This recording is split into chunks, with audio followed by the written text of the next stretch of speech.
warahmatullahi wabarakatuh. Selamat pagi teman-teman. Apa kabar hari ini? Dimanapun kalian berada, semoga kita sama-sama dilindungi oleh Tuhan Yang Maha Esa. Jangan lupa tetap jaga kesehatan selalu ya. Kembali lagi bersama saya Ulan Hayuningrum dalam acara Bincang Mahasiswa. Oke teman-teman, kali ini saya akan mengangkat sebuah topik yang tidak lagi asing di telinga kalian.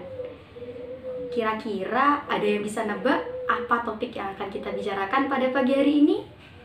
Sebelumnya, kita simak tayangan berikut ini.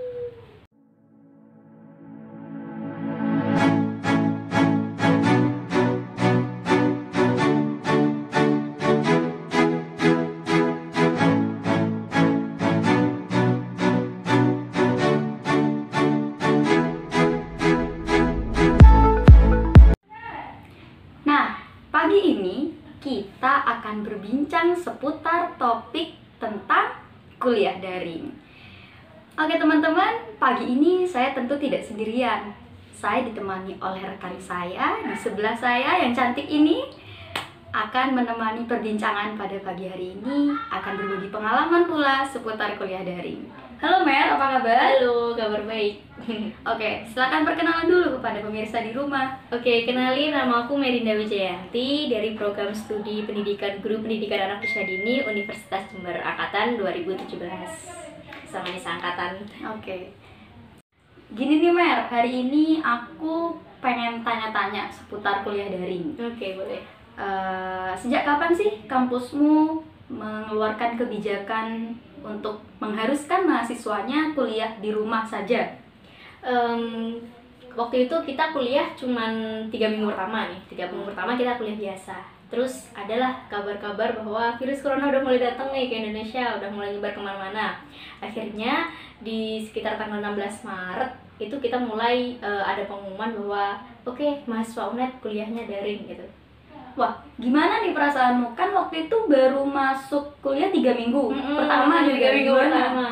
Awalnya sih justru malah lega ya, karena kita masih awam kan soal corona, kita masih awam dan pandeminya udah menyebar kemana-mana. Betul.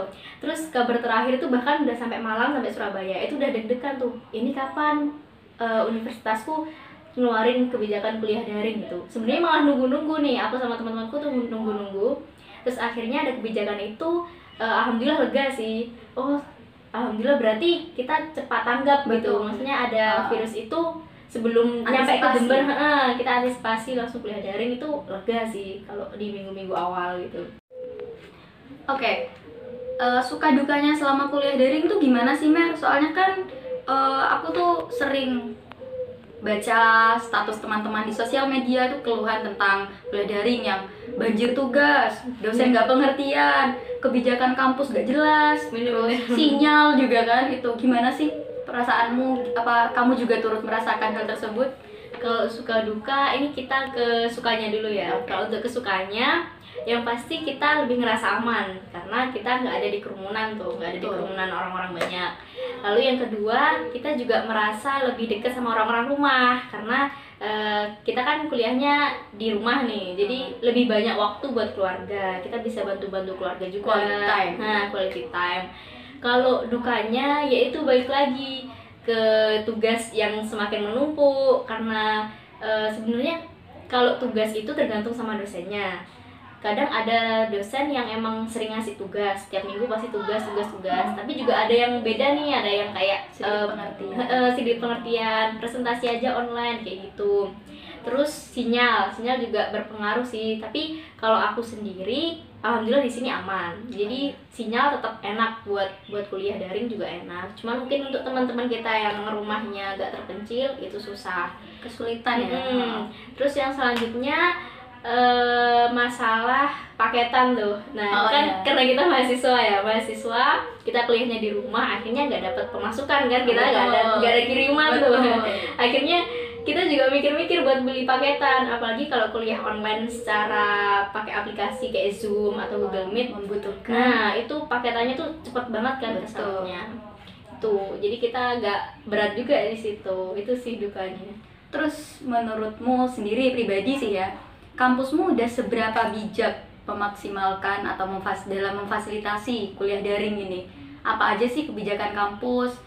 Bagaimana sih cara kampusmu memaksimalkan fasilitasnya untuk mahasiswa nih? Gimana dari kamu pribadi? Kalau dari aku pribadi sih sebenarnya kalau kita membicarakan tentang puas nggak puas, manusia itu biasanya banyak nggak puasnya. Nah, tapi kita juga harus menghargai upaya yang udah dilakukan sama universitas. Kayak contohnya bantuan berupa awalnya itu pakai data senilai 50.000 ke tiap mahasiswanya. Meskipun itu karena mengingat kartu perdananya mahasiswa itu macam-macam, jadi emang sedikit kesulitan. Kita juga bisa maklumi, mungkin agak riweh gitu ya kalau bahasanya anak-anak kuliahan. Terus ada juga langsung kebijakan yang kedua, dikirim via transfer 50.000 untuk membantu mahasiswanya beli paketan sendiri. Meskipun itu juga terrealisasinya tidak sesuai dengan harapan. Betul. Karena tidak balik lagi menyeluruh. Terus kartu ATM-nya mahasiswa kan juga beda-beda. Akhirnya ya bisa dimaklumi, cuma memang beberapa orang ada yang gimana sih ini kok kampus besar masih susah banget buat penyaluran semacam itu. Pasti ada yang pasti gitu. Ada. Tapi kita juga harus mengapresiasi kan. Terus juga untuk kebijakan buat teman-teman yang mau nyumbang juga, universitas itu sudah memadai kalau mau membantu sesama yang mungkin memberi wadah mahasiswanya. Kalau ada mahasiswa yang nggak bisa pulkam gitu karena memang ada pandemi ini, universitas itu juga membantu menyalurkan bantuan-bantuan kayak sembako dan semacamnya.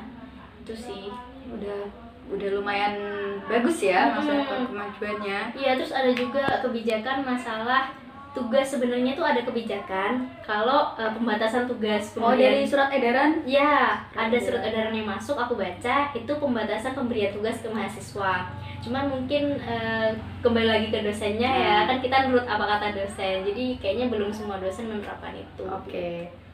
Terus kan sekarang Merinda kan angkatan 2017 sih. Nah, otomatis sekarang berarti semester 6. Iya, mau 7 bentar lagi kan, udah mau akhir.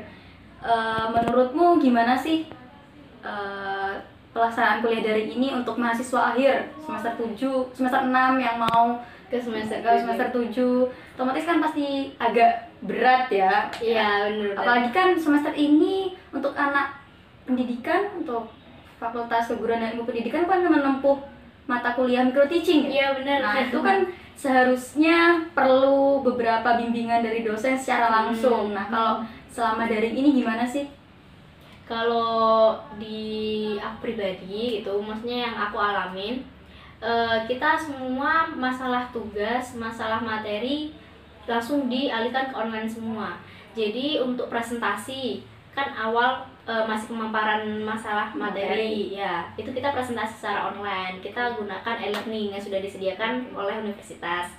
Nah, untuk tugasnya biasanya tugas akhir itu kita praktek ngajar ke teman-teman kita sendiri kan. Nah, karena ini kita nggak bisa ketemu, akhirnya diberi kelonggaran oleh dosen. Jadi tetap nanti kita bikin video, nah isinya kita melakukan pembelajaran. Nah, entah itu nanti siswanya, murid kita yang seumuran sebaya, atau kita juga bisa minta tolong ke anak-anak kecil yang di daerah di sekitar untuk dikumpulin, nanti kita micro teaching ke mereka gitu. Merinda dari program studi pendidikan PAUD. Iya. Otomatis kan menurut sepengetahuanku sih, kalau pendidikan PAUD ini kemungkinan besar banyak praktik ya, praktik selain praktik mengajar juga praktik gimana menangani siswa yang usia dini gitu kan. Itu gimana selama kuliah daring ini? Karena memang dosennya kita juga kreatif juga, karena dituntut kreatif, akhirnya tugas-tugas yang dikasih ke mahasiswanya juga lucu-lucu sih, macam-macam. Jadi ada yang sebenarnya tugas buat cerita online gitu, cerita ke anak kecil. Nah, tapi karena kita nggak bisa langsung praktek ke TK-nya, akhirnya pembuatan media itu dilakukan di rumah. Jadi pembuatan media dilakukan di rumah, nanti mereka take video. Jadi dosen hanya menjadi pengarah dan pembimbing. Betul. Jadi sejauh mana mahasiswanya bisa menguasai materi. Nanti barulah kita gunakan e-learning untuk membahas sekiranya apa yang pengen ditanyain sama mahasiswanya gitu, kesulitannya di mana, nanti dibahas di situ. Berarti dari dosen sendiri udah selalu memberikan feedback ya? Nah, selalu iya. memberikan feedback terkait tugas yang kita kerjakan, jadi kan ditanggapi oleh dosen, dan dosen Iya. senantiasa membimbing berarti kan? Iya bener banget. Oh. Cuman memang kita nggak bisa, maksudnya semua dosen seperti itu betul. kan. Kadang ada dosen-dosen yang memang sepuh, jadi Iya. lebih kesulitan kan kalau dengan IT. Itu biasanya apa ya? Kita yang bingung sih. Akhirnya konsultasinya lebih ke antara mahasiswa ke mahasiswa gitu. Oke Mer, sekarang aku pengen kamu sampaikan pesan-pesan deh untuk teman-teman mahasiswa di rumah. Kan semuanya udah pada di rumah saja, kuliah daring semuanya. Pesan deh untuk teman-teman di rumah, biar gak stres lah, biar gak stres, biar gak tertekan dengan keadaan ini. Apa sih? Sampaikan. Pesannya apa sih? Mungkin gini nih, karena pandemi ini bukan cuman masalah pemerintah, pandemi ini juga bukan masalah untuk orang-orang kesehatan, tapi ini masalah kita semua. Betul. Efektif tidaknya pembelajaran daring itu tergantung di kita masing-masing dan ke dosennya masing-masing. Jadi tetap semangat. Ini adalah jalan yang terbaik yang bisa kita lakukan. Kita tetap bisa belajar meskipun di rumah, dan kita efektifkan waktu yang kita punya semaksimal mungkin. Semangat dan jaga kesehatan. Oke, makasih ya Mer udah mau ngobrol-ngobrol santai tentang kuliah daring, berbagi pengalaman juga tentang kuliah daring. Nah, teman-teman di rumah, mungkin pagi ini kita harus mengakhiri pertemuan perbincangan bersama Merinda. Mungkin lain kali kita bisa sambung di video selanjutnya. Ingat, teman-teman yang di rumah, teman-teman mahasiswa yang di rumah, tetap jaga kesehatan, tetap berhati-hati, dan semoga kita semua selalu dilindungi oleh Tuhan Yang Maha Esa. Sampai jumpa di video berikutnya. Assalamualaikum warahmatullahi wabarakatuh.